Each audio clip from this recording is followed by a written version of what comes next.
Welcome to The Family Skeptical, Parenting Through Nonbelief. We're a married atheist couple raising two wonderful, strange children. We ask big questions, dissect weird parenting moments, and examine how society ignores or misrepresents families like ours. If you're any stripe of non-believer who's involved in raising children, welcome. You are our people. Our kids have heard all our swears, but yours might not have, so be thoughtful if there are young people listening with you. Pops. It's so nice out. I wish we could record outside. Oh, that would be nice. There'd probably be like pretty bird noises. And lawnmowers, and leaf blowers. And wind. And weed whackers. Yeah. And wind. Yeah. I don't think we have any update from the last episode. Did we? None. Yeah, we didn't contact Go's teacher at all, right? No. Yeah. Because life. But I feel like Go has been on a little journey because the other day he called me into his room and, man, I am having deep thoughts about YouTube lately, but that's a whole separate conversation. But he called me into his room and I think the kid is starting to feel like he cannot escape religion. Oh, no. Because he was watching YouTube Shorts, which I think do you understand YouTube Shorts? Is it like TikTok, but even worse? No, it's just short YouTube videos. Okay. I watched a few. They all look awful and just like they're advertising click to something else where you don't really get the whole story. I don't know. They seem really mind-numbing to me. But he kept getting them where there were like different things to click it was like click if you love God, swipe if you love Satan. Oh, swipe. I don't understand how these videos work. I don't know why he's getting that. Like, have you ever seen anything like that online? No. Okay. So I don't know. I told him to bring it to me if he sees it again, because I just can't figure out what is even happening. But we had a conversation thanks to the Data Over Dogma podcast. Mm-hmm. I did mention that like Satan is kind of an invented concept to begin with and isn't really a strong, well-defined character in either the Old or New Testament. And I talked about the Satanic Temple and how that isn't even really about worshiping Satan and how it's about challenging overreaches of Christianity and how their code of conduct is much better than like a lot of religious codes. Oh, yeah. And I talked about how people who aren't religious don't believe in Satan. So it's like this weird dichotomy that only religious people set up. Mm-hmm. But, I don't know. It's just another thing. Yeah, we keep coming back to these themes of media literacy and sort of placing what we consume within the framework of our family's culture, which includes skepticism. And so my hope would be that moving forward, he doesn't get upset by that as much as he gets intrigued about the mindset of the people that make it. Like, are the people making the video? I didn't see the video. I don't know how sincere it is. Yeah, I think it's like a weird... Maybe he showed me one. It's like a weird Roblox image, and there's like somebody picking an apple from a tree, and then like God or Satan comes down. It is so beyond my understanding of anything happening online. Yeah, I don't know if it's like somebody taking a piss at religion and making some sort of ironic Minecraft, machinima version of Genesis. But regardless, it's a great opportunity for us to observe how he responds within what we've talked about with him so many times. Like what you just said is really true. Like we need to trust that he can start looking at these things and not get worried that if he doesn't swipe, that the devil's going to get him. Instead saying either, oh, these people are just being idiots, or like these people are being really sincere, and then looking at who made it, clicking on their channel, looking at their other videos, seeing the tenor of those videos and the content, seeing what sources they cite, if any, including the Bible. Who knows what other content these people make? This could be the only religious thing they make, and they're just doing it because they like the idea of making something that clickbaity. You just don't know until you drill down. So, yeah, we actually talked about this on Joe Piazza's podcast, right? Yes, we were just on Joe's podcast, Under the Influence. If you found us because of that episode, welcome. It is lovely to have you here. That was such a fun time. And it actually plays into something I want to talk about later in the show. Oh, for sure. But just to finish, the funny conclusion, I forgot this even happened. So the funny conclusion was, after we talked about all that, Go was like, oh, there's this other video I have to show you. And what he really wanted to watch. Oh, dear. And then, no, it was good. Okay, all right.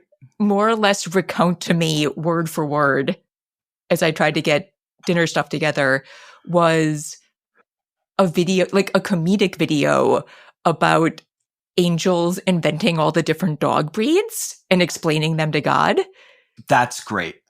It was very funny. It was, it's along the lines of like, I don't know if people have seen kind of the jokes about like, how weird all the different animals are. So just sort of like God losing his mind, inventing the spider. Give it a butt rope. Give it a butt rope, exactly. So it was very much in that vein, and it was great. And I think the hard thing for me is like well thought out content. I feel like it's very easy to respond to because I can help them see the ideas and break them down and be like, this is what they're talking about. How do we feel about this? Here are some different sort of perspectives on this issue. But when it's this sort of like, with this like weird, short, like not thought out junk, that's when I'm sort of like, I don't even know what I'm responding to. Does that make sense? Yeah, it makes sense. So I'm glad it was very nice to recenter with some media that I could actually wrap my head around. Sure. Though, this is when you were away. So then he wanted to watch it with dinner, and I was like, no.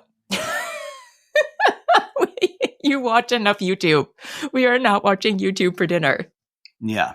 But then also recentering himself, he really wanted to watch Life of Brian. Ooh. And I thought that was so great. I'm like, he's not the Messiah. He's a very naughty boy. Yeah, but I just, like, now that I'm putting it all together, it was this amazing thing of like, here is this religious media that makes me feel uncomfortable and that like I don't get. And then like, I am going to go to these other things that like more align with how I want to be seeing this stuff. It's kind of cool now that I think about it. Yeah. He said Life of Brian is his favorite movie. I think that was... I don't think that's necessarily true. I don't think that's true more at all. Go being truly hyperbolic as per usual. But respect. Total respect.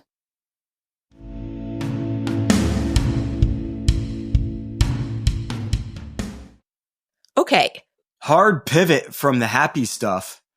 Hard pivot. So weird entry into this topic because you suggested it, but then I found what I wanted to talk about. So I'm curious if we at all align. So you suggested we talk about Christian nationalism. And I'm wondering... which admittedly is a big topic that you can go back decades or hundreds of years and talk about its roots, or you could talk about now, you could talk about it in media, you could talk about all sorts of things. So what angle do you want to tackle? Well, I have my angle, but I'm just curious, like, what made you want to talk about it now? Because it's frightening. It violates every humanistic principle that we hold, that we try to teach our kids. It threatens our ability to raise our children in the secular fashion that our family values encourage us to do. Like, it, if anything, is a social or cultural enemy of us as a family, I think Christian nationalism is it. Yeah. Just like any sort of theocracy, because it's a theocracy. Any sort of theocracy that would seek to overwrite humanism and secularism in favor of everybody being forced to live their lives according to the narrow, like, interpretation of the tenets of some sort of ancient sex manual. Sorry, I'm quoting Forrest Valkai there. I shouldn't say that. That's dismissive. But yes, holy books should be for the people that believe that they have value, not for everybody. Yes, for sure. So you brought it up, and I do think it's an important topic to cover. I felt very not well informed enough to do so. So I started trying to look to learn more. And luckily, the group, they have a podcast, and it's also a group. They are called the New Evangelicals. And it is people who grew up in conservative evangelical religion, who have seen the harms of it, who are trying to be the kind of Christians that we would like to align ourselves with. So, people who are against, the terrible deportations that are tearing apart families, much more kind of the love, be a better person side of Christianity. And since they came out of that very conservative side, they feel like they can perhaps talk to people from that perspective better and show them a different way of thinking about things. And I started following their stuff. And then luckily, they have a fairly new podcast, and they have decided every Monday to start doing episodes about Christian nationalism, talking about the different leaders of the movement, the history of the movement. And I was like, this is great. So I started listening to it, still had no idea what I wanted to talk about. And then their last episode has just been amazing. So I will link to it. So the episode they just posted is called Exposing the Christian Nationalist Network Fueling Trump. But, and it's definitely about that, but it's a really good historical look at sort of one branch of Christian nationalism. And so what I wanted to talk about in this episode is just kind of the definition, because I think it's actually a little bit difficult.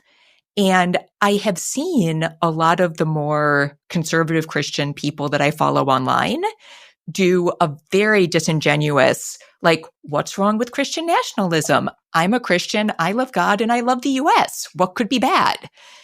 And I do think if you don't kind of follow the space closely and follow what kind of people are in this movement, it could be difficult to understand why it's so scary.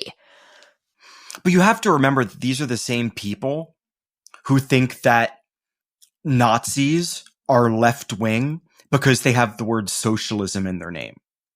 These are not people that look very seriously, very critically at what they believe to be true. This is true, for sure.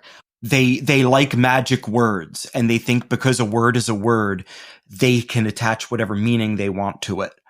So nationalism is patriotism. Yes. It's just, yeah. But when I listened to that episode, but then I wanted to be able to speak clearly about it. So I also tried to find some articles that I could reference back to. Okay. And great. And I read a lot of articles, and they're all like, this is bad.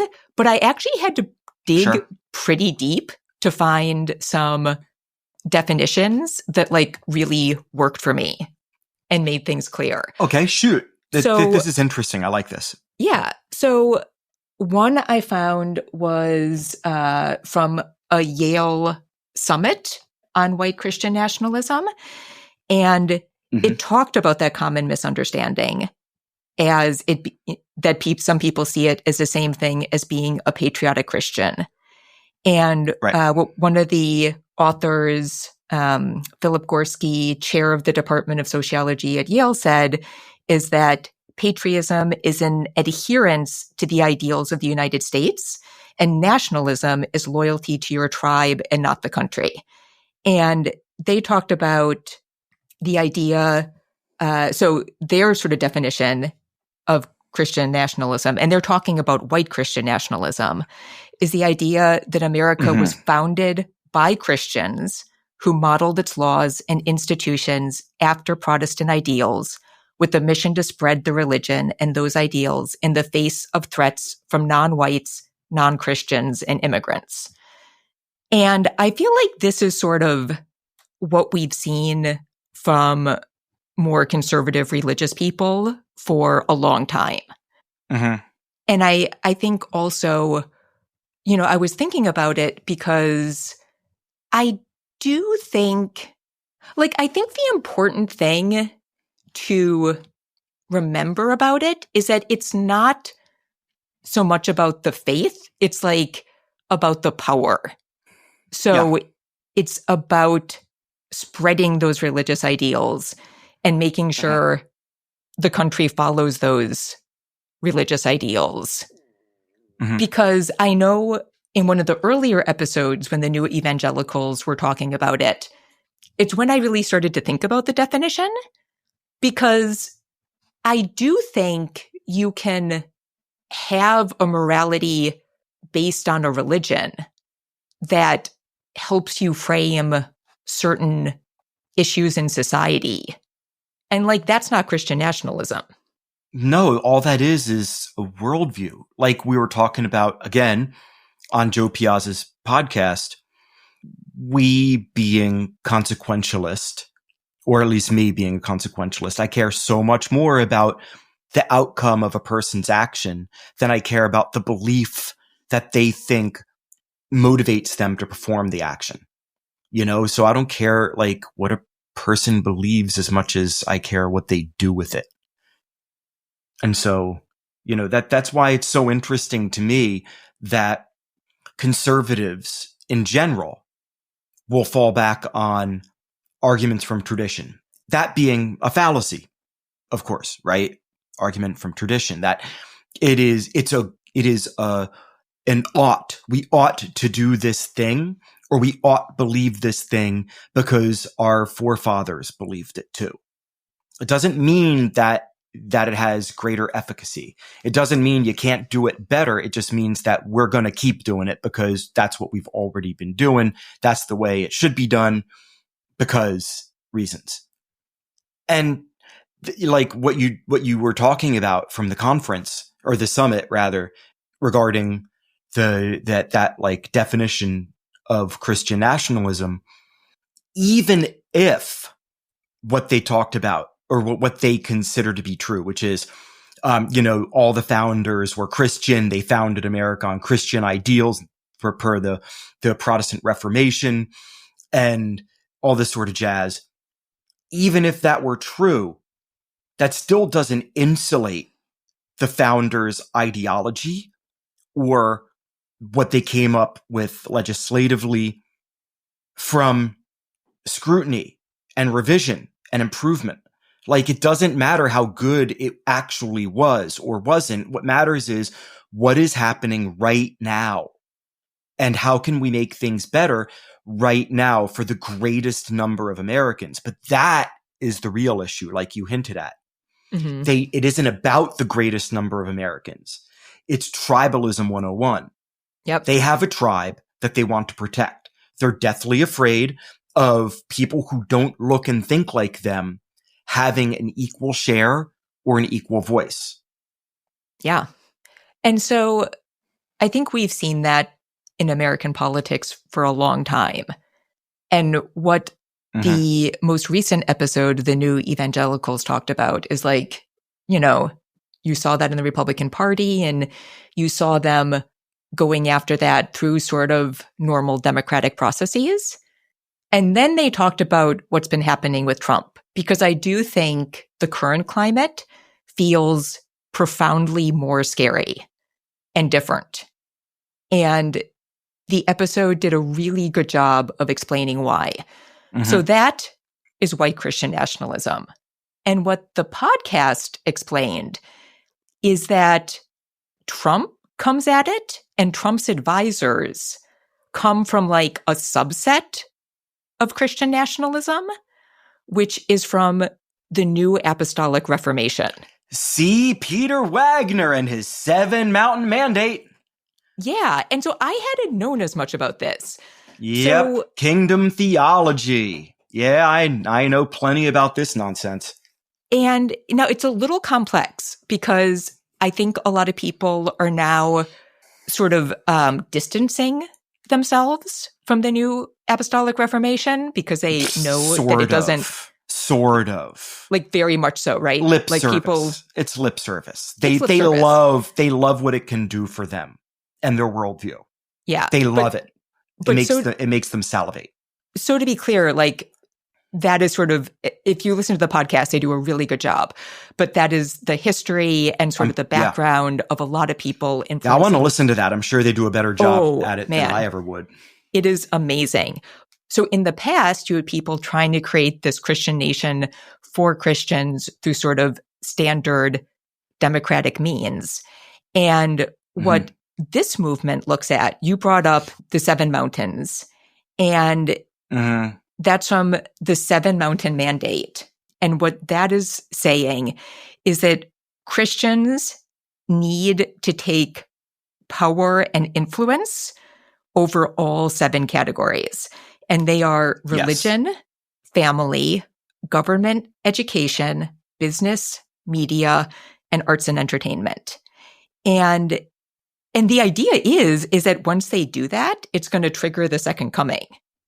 So they're real creepy, these people. And so they don't begging the question, like, what? Like, I'm sorry, I gotta say, if you are so like wet in the britches for like the world ending, why wake up in the morning? Like, these people are nonsensical. They're absolutely out of their minds. Like, what motivates you to think these things? Like, so the second coming comes. Of course you're going to be saved, but the world's going to end. Why bother with material gain? Why bother lionizing billionaires? I mean, unless maybe it's because you know those billionaires, once they're in your pocket, will help you bring about the second coming or end of days or whatever the hell. But it's so weird and twisted and contradictory, like self-defeating. Like, I do have to so weird. I do have to quote the podcast because their guest had the greatest quote on that. Please. He said, the Trump movement is not coherent, but it is messianic. Sure.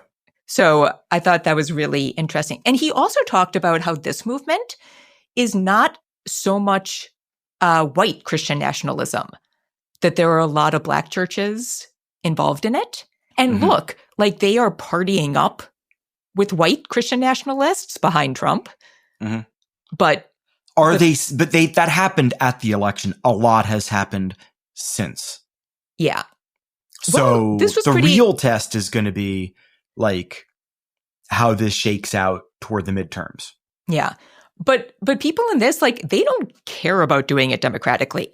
Like, the importance is to get the power, and they are sort of cool with however it's done, which is, I think, what you really see currently and which is so frightening. But I think it also starts to make sense why you wouldn't care so much that Trump doesn't seem to be particularly religious himself. Like, does not seem to follow the teachings of Jesus when it comes to like purity or, just like any of those things. But if what you care the most about is getting power over these different segments, like there is an argument to be made that you just want the person who's going to get you the power. And their personal values or beliefs are less important than what they're going to do to that institution.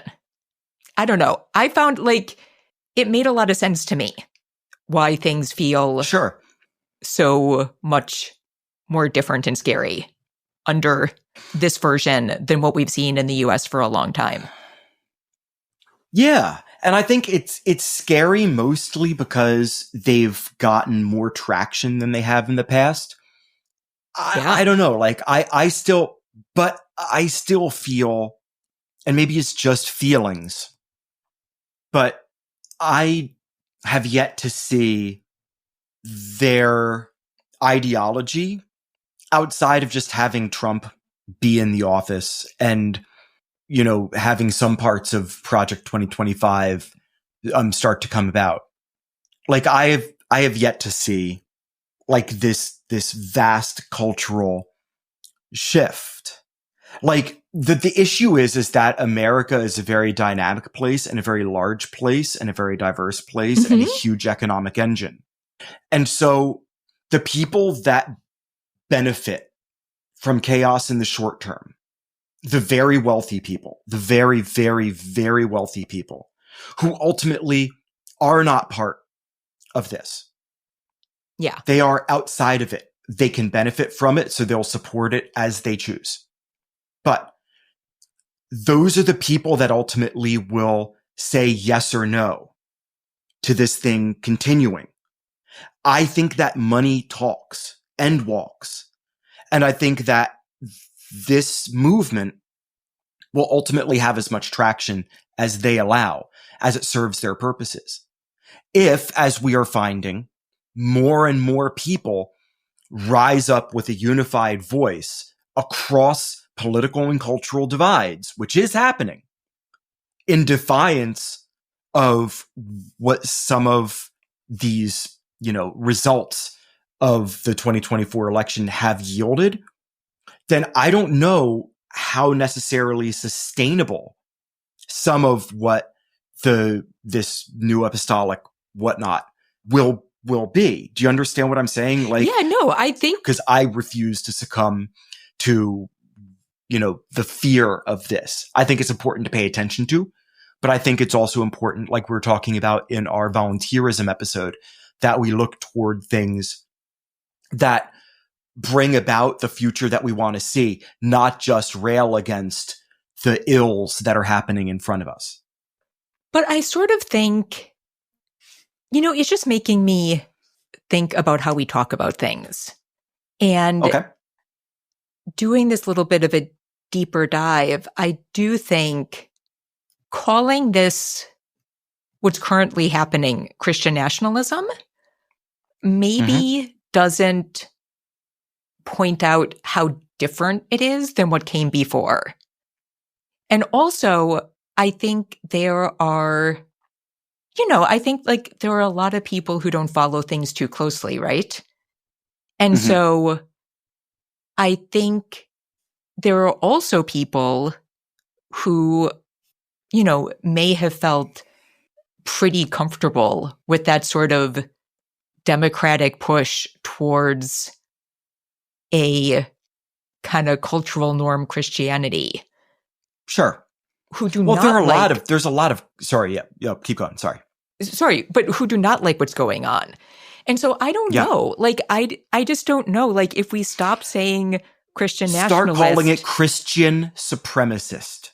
Yeah. Christian supremacist, because that's ultimately what it's about. The whole Seven Mountain Mandate is, as you pointed out, about their version, not Christianity as a whole, their version controlling the country from the political all the way down to the media. And Christian supremacy, any sort of supremacy, flies in the face of liberal democracy, a pluralistic society, our federal system where you have states that might individually be more or less conservative or liberal and have different ideas, but then we come together to make a society that still functions. This would be a non-functioning society. Whenever you have one ideology at the top dictating how everybody else has to live, it ceases to be a society. Whatever society actually happens at that point happens in defiance of what the state is dictating that you do. Mm-hmm. Because society is, by definition, social. That is about the connections that people build, grow with each other. That doesn't that has to do with your personal worldview, your individualism, interacting with somebody else's individualism. And then through that, some sort of hybridization happens. That's a magical thing when relationships happen. And, this is not hoping to bring about a society. This is hoping to do away with society and just hand over the strings of power to a certain small subset, making an autocracy. They just want to paint something on it. They just want to be in control. There's real, they want the Soviet Union, but instead of, this sort of version of Marxism that the Soviet Union had, they want to have their version of, literal Bible teachings. So I hope this wasn't too boring, but I felt like it was kind of important to talk about sort of the real definitions and a little bit about the movement before we talk about it wasn't more boring specifics. to me. It wasn't boring to me. Yeah.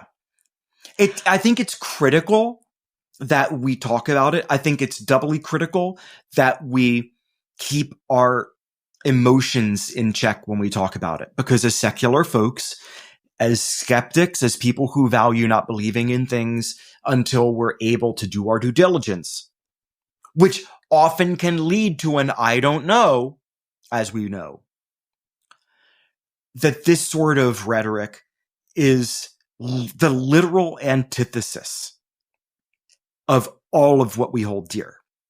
Absolutely. They want us to lose connection. They want us to flail. And we can't. This is too important to flail. We have to be organized. We have to be coherent. And I think that all of these giant protests are showing that whatever levers of power are helping the New Apostolic Reformation gain traction, or whatever levers of power are being propped up by the New Apostolic Reformation and its ilk, they are being challenged across the country in a bipartisan fashion. And that it is truly a cult versus everybody else. Yes, I think that's the thing, which is interesting because it brings me to the next topic I want to discuss. Sure.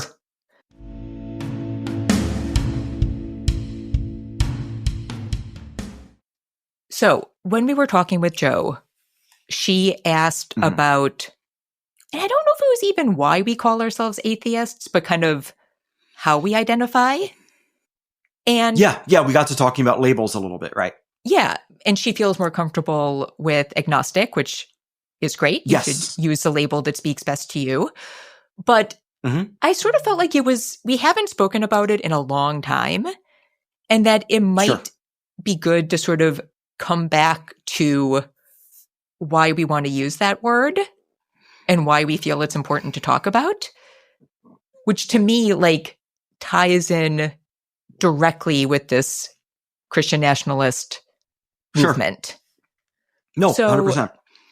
I want to preface by saying, totally cutting you off, I'm sorry, but I want to preface this by saying labels are ultimately bullshit. It's best to always simply ask a person what they believe or don't believe. That's it.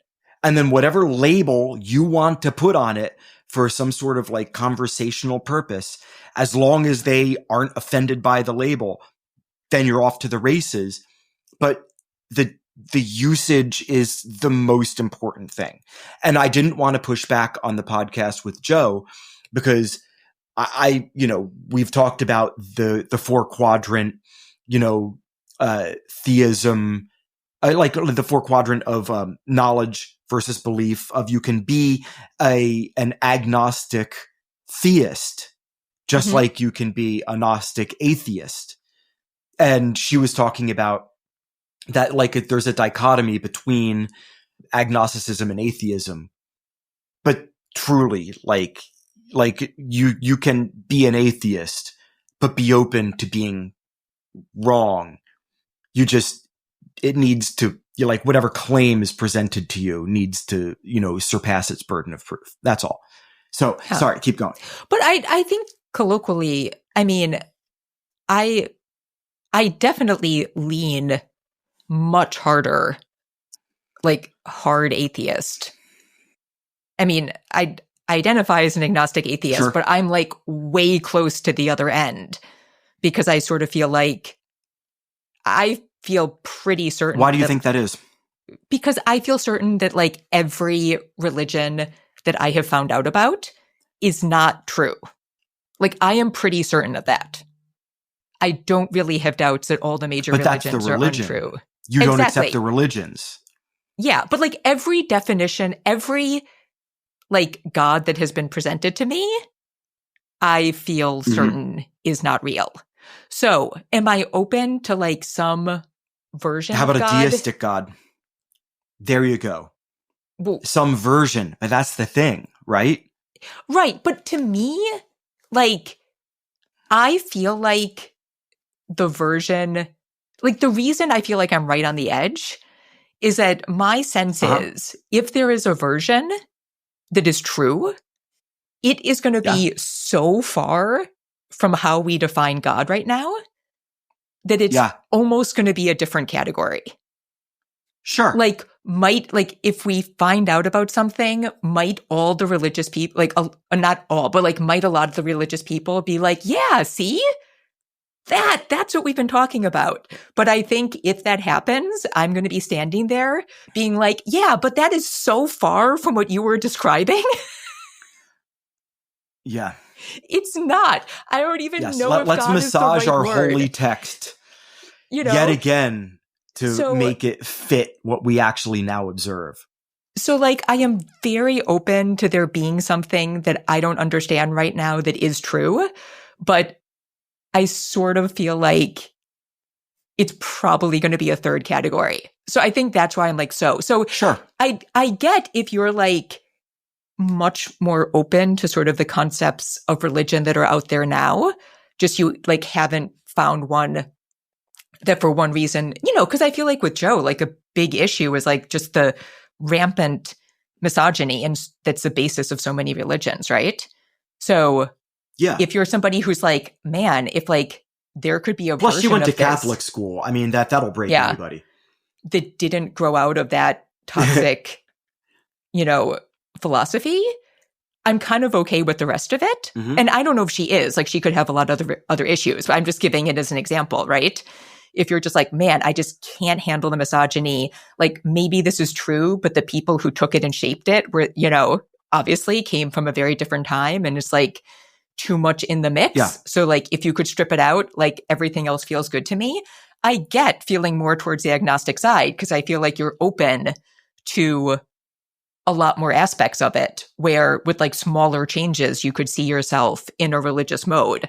Whereas for me, I'm like, it would have to be something that I can't even imagine. And at that point, are we even talking about the same concept? So that's why. But also, how would you know what you're looking at is a god? Right? But that's the thing that gets me is I'm with you. I would explain it slightly differently. I would say that no version of God, yet this is where I lean atheist, no version of God that I've ever seen presented to me actually is coherent, especially the monotheistic stuff. Because once you get into these gods that have all of these, like, mutually exclusive attributes and yet somehow are still logical. Like that, I'm sorry, like that doesn't fly. I can't get behind any of them being anything other than self-defeating. Just logically self-defeating. So then I'm stuck with like, okay, how about pantheons? But clearly pantheons are just modeled after humans, right? The various aspects of humanity, just writ large. They're just a lot more great fun. Stories and a lot more sex. I mean, all over the place. Like it's a frat house. But what I come back to is that some sort of deistic thing, some sort of Spinoza's thing, some sort of like non-communicative thing, or if it ever does communicate with us, it's like Galactus arrives and looks down at a human and can't comprehend what the human sees when it looks back up at it. That's actually not true, because Galactus would understand. But like, that's like cosmic horror thing. Mm-hmm. Like where we look at an ant, we have no idea what the ant sees when it looks back at us. Right? Yeah. If it even recognizes that we are an animal, not just like a weird looking tree that moves.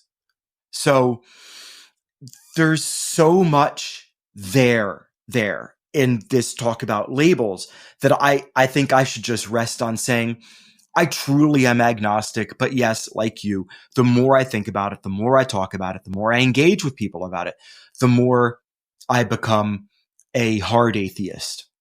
And that I am agnostic conversationally, especially. I'm agnostic out of courtesy in part, because I want to promote conversation and I don't want to be dismissive, but I also need to plant a flag in a person's, sometimes literal sacred cows not being so sacred and not being so cow-shaped. So I think that explains why I choose to call myself an atheist. But I also do, just because I do think people don't hear the word enough. And I don't think it should be a big deal to call yourself an atheist. And so I try to say it. Proselytize! Well, normalize. I don't think proselytize. It took me a long time normalize. To start saying it. Yeah. Proselytize. No, it took me a long time to actually say it out loud, like I do now, like to self-identify and to talk about it with people in conversation at like a cocktail party or at the gym, to be like, oh no, we're a secular family. I don't believe that I don't believe that any God that I've been told about actually exists. But the harder part then for me is because I am autistic and I have ADHD. I will be both blunt and prone to over-explaining to make sure that the people understand explicitly what I mean. That is often the death knell for a burgeoning friendship. So I have to be careful about how I tread. But yeah, it's important that when you're out and talking to the world, that if you are a thing that believes a thing, then you talk about how you believe or whatever, and that you shouldn't be ashamed of it. And that any person who makes you feel ashamed of it has a them problem.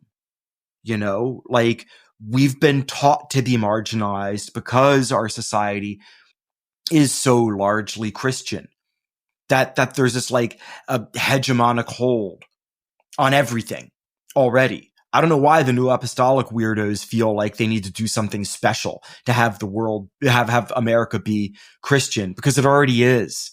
Yeah. In a great sense.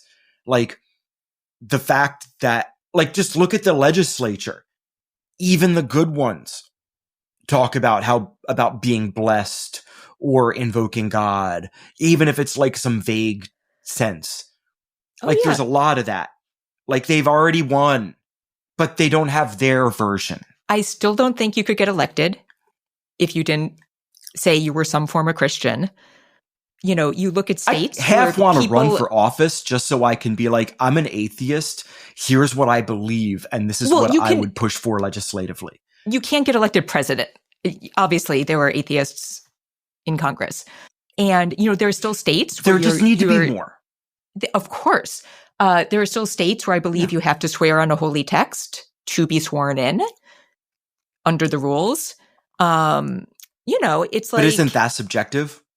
Like if I swear on like Cryptonomicon, I mean, I'd have to look it up, but there are weird rules. You see, like, it's just, yes, it is everywhere. And I think, like, so the other reason I feel it's important to talk about is I do think, depending on where you live, you can certainly be an adult in the world where being non-religious doesn't impact you, because you can surround yourself with friends who are like totally cool with non-religious people. And if they are religious, don't talk about it very much.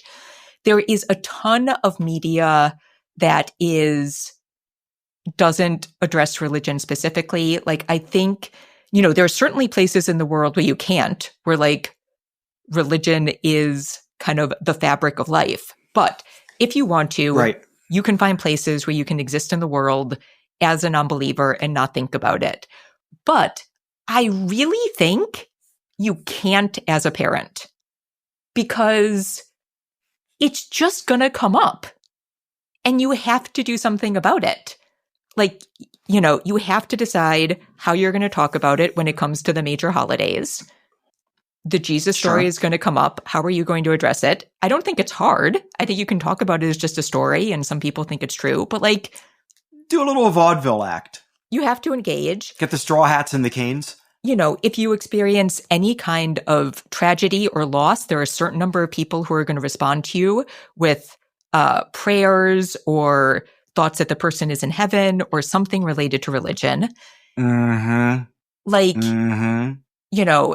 It, like we've been seeing with Go, like, it just comes up casually in a way that, like, as an adult, you can be like, whatever. As a kid, when you're trying to figure out the world, like, if you don't have the context to put those stories yet, you're going to think like, you have to piece it together for yourself.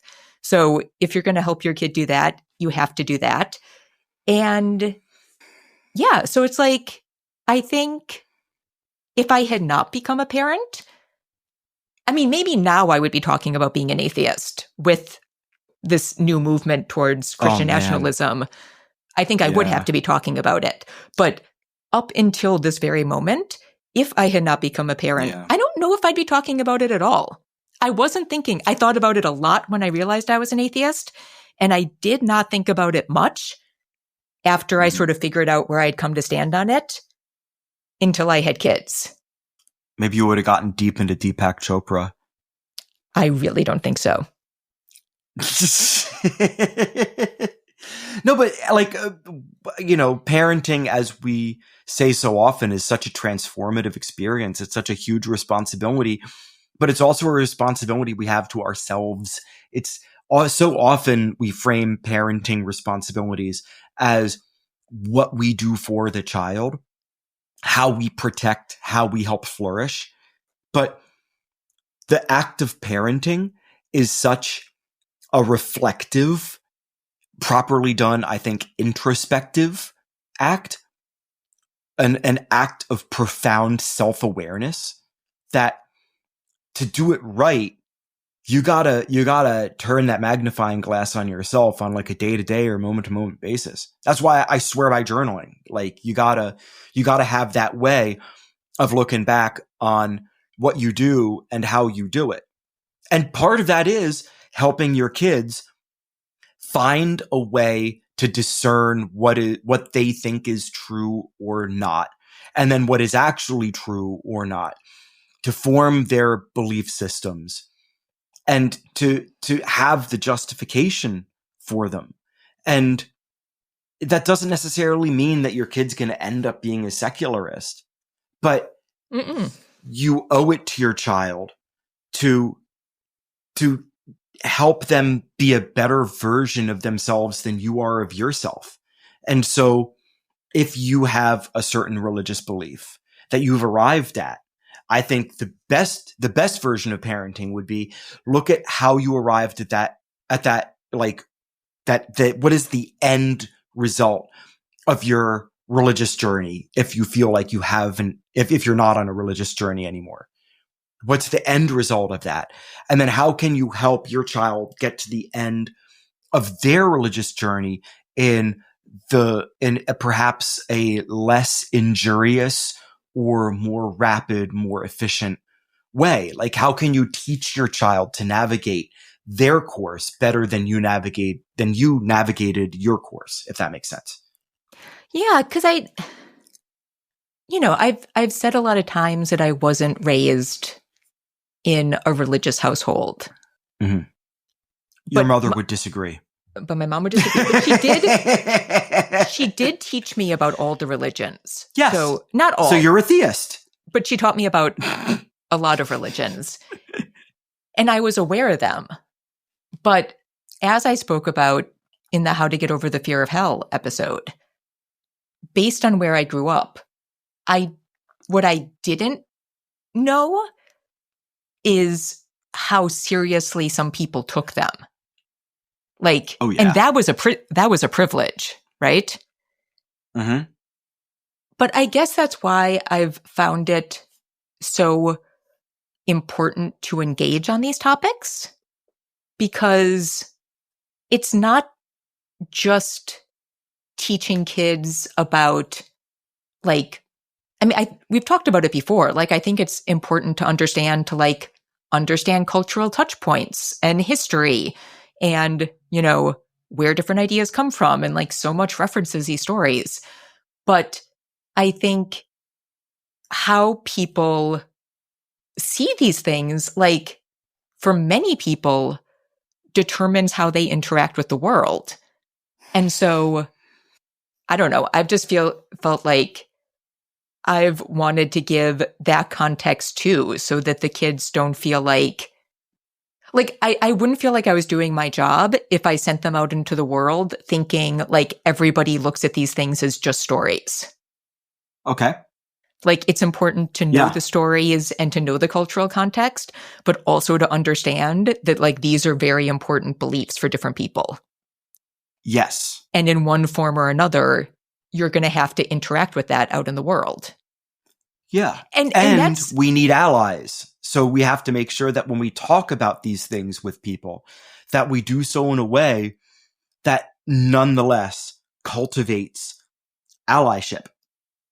Yeah. Yeah. So it's everything from understanding how to view that to be respectful to other people, mm-hmm. and also understanding that to put in context when, like, some aspect of that potentially impacts or hurts you.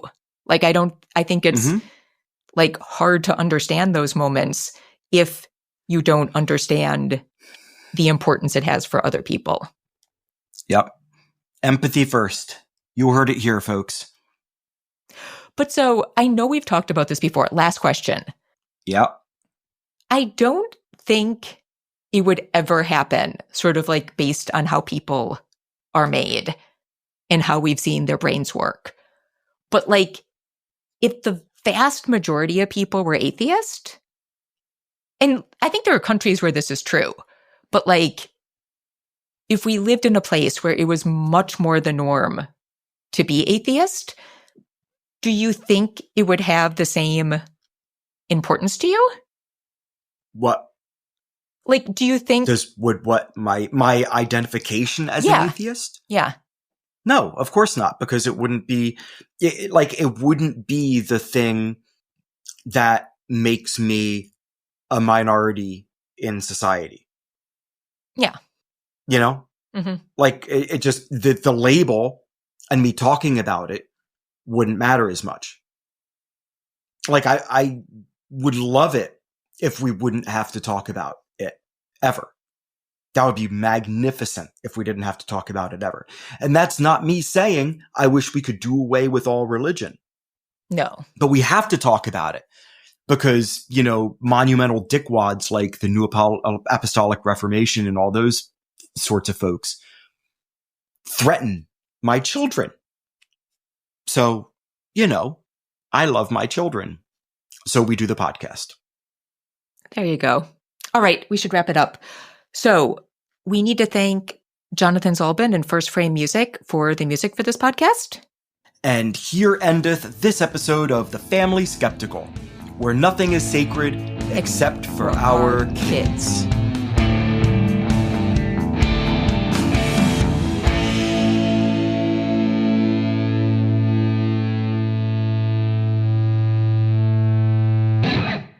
Here, I have to take the time to find it because... Okay. Where are you? I know what your faces look like. This is the problem, being subscribed to too many podcasts. This is going to be a nice segment because it's going to allow our listeners to meditate in silence. Okay. Ponder how their lives intersect with Christian nationalism, what they can do to fight it, how they can help their children see through to a brighter future on the other side. All right, theocracy. Enough.